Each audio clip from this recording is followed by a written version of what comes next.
going to talk about choosing to age gracefully. And you know what? I usually share with you how the practice birthed in my heart.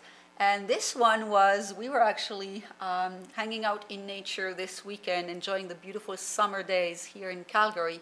And I just really had this thought, you know, I've been watching my body lately, and, you know, it's kind of an interesting thing. It's not that it's a fear, but it is changing. That's just the reality.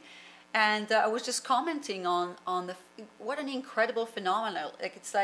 It's like the skin is moving, is shifting, and we get wrinkles, and you know, everything starts to get, you know, towards the gravity sense. So it is changing, it is moving, and reality is we are aging.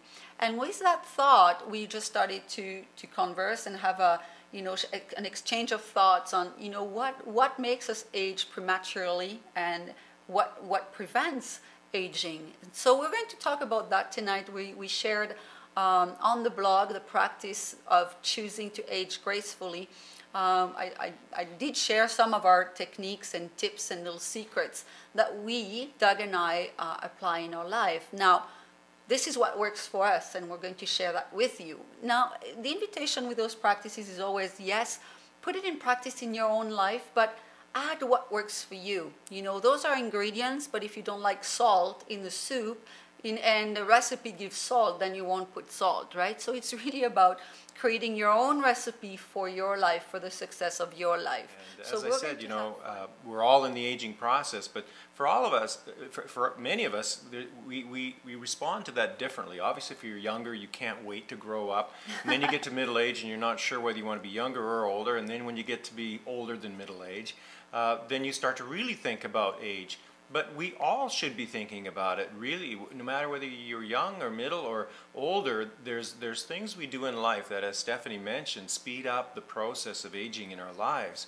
And when we talk about living purposefully and living with intentions of love, we talk about our own bodies and loving ourselves and being respectful of the fact that, you know, there are ways in which we can treat our bodies that can actually make us appreciate our lives a lot more, a lot longer. And so we want to talk about a few of those secrets tonight. Yes, and you know, we always focus on the why we do something in life. What is our why? So I just want to make sure that you understand this practice is not about you know, shooting for the goal to look 40 when you're 80. That's not what we're talking about here. What we're talking about is we all have a purpose on this life. We have a mission. And of course, it is predestined if we're going to live long or not. But in the meantime, while we're here, why not be in good condition and healthy and happy and joyful and really enjoy the time we have here? So really what we're talking about here is, you know, if we do have a mission, if it is to serve others, which is our mission to all of us, you know, if we can come from a place where, okay, this is my temple, this is my body, and how can I take good care of it so that I can be here as long as possible, as healthy as possible, with the amount of energy that allows me to pass on the message that I'm here for. And that's really the essence, you know, the why. It's not about, you know, looking like a young 20-year-old when you're 55. That's not the goal. That's not what we're talking about. So let's just make sure that we understand the purpose of this purposeful practice. Yeah, and that's important to remember. So when you hear the message or the title of our program, it is Purposeful Love. And so it's purposeful. Everything's about purpose. Our love is on purpose, our health is on purpose, and our wealth is on purpose. When you think about tying everything back to the why in your life, it makes sense. And you're not running off on some path of being the next beauty thing or whatever is distracting out there. It's not about that. It's about how do we apply this to our lives so we can live our lives. I think there's a saying out there that says, you know, the way you look is the way you feel. And truly I believe that. I believe that, you know, if we feel not healthy, if we feel tired, if we feel angry, it shows on the outside. It is absolutely true. So, you know, it's not about being Miss Universe or Mr. Universe, but it is about having that beauty from within, that beauty of peace and love and joy. And that's something that anyone, no matter how tall, wide, short you are, that's the beauty that is out there and to our reach. to all of us. So that's really the type of aging we want to talk about tonight. So we talked, Doug, about, we shared some of our techniques, some of our little secrets to keep healthy, to nurture that body of ours that we love and we do take good care of. We have 6 points that we thought of sharing with you because they are simple and they're also something that anyone can do. It's not like it's something that is out of reach to anyone. So just very simple things. And now before we go into this, it's really also about remembering what we're going to share with you here.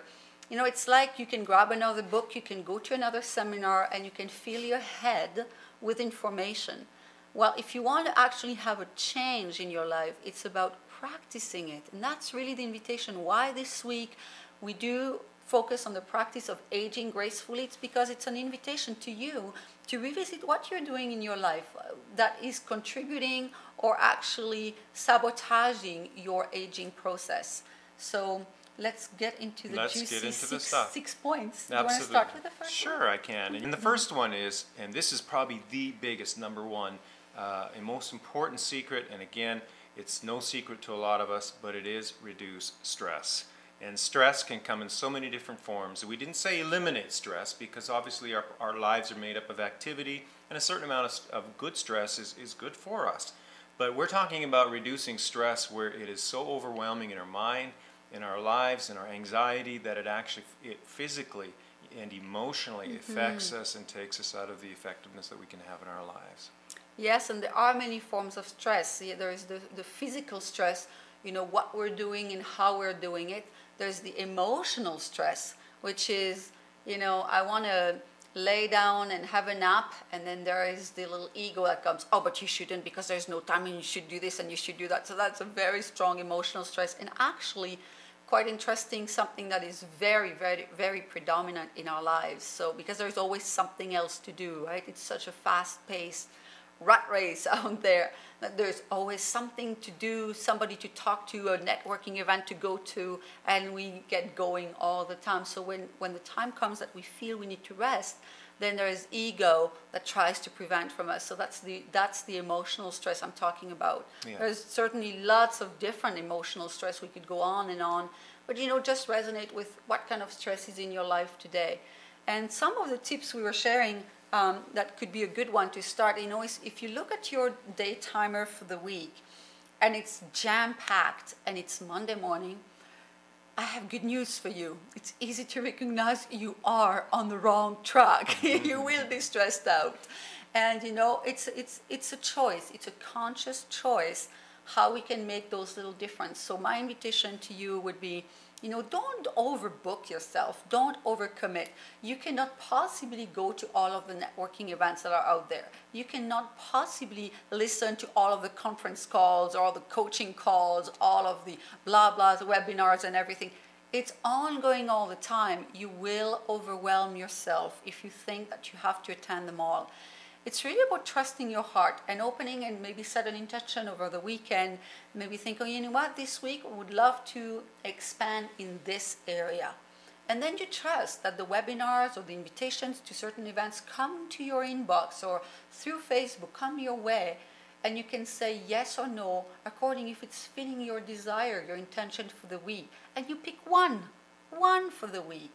You know, this is something very, very interesting that we can so quickly overbook, overcommit, and then we feel totally stressed. So this is one little pointer, you know, plan an easy week for yourself. You deserve it. So yeah, so just little tips, maybe the main one to keep here for you, because it is a big one, is do not overbook. It's really keep your schedule, make your time, choose 1 or 2 evenings for you to have fun, connect with friends, have fun, do playful things. And of course the weekend, we talk about the weekend quite a bit. Weekends are not for work. And if you have flexible schedules like Doug and I have, we do have certainly our times where on Saturday it's a full day of work. Why? Well, because it was beautiful and sunny during the week and we chose to have 2 afternoons off during the week. That's what we can do. But if you're in a Monday to Friday type of work, then plan your weekend to play. That's your recharging time. And you know what? The day you're dead, nobody's going to remember you were working on the weekends. They're going to remember, you know, how stressed out you were and how you didn't have time for them, for friends, for families, or that. So don't go there. You can write your book right now. You are writing it. You're writing your story.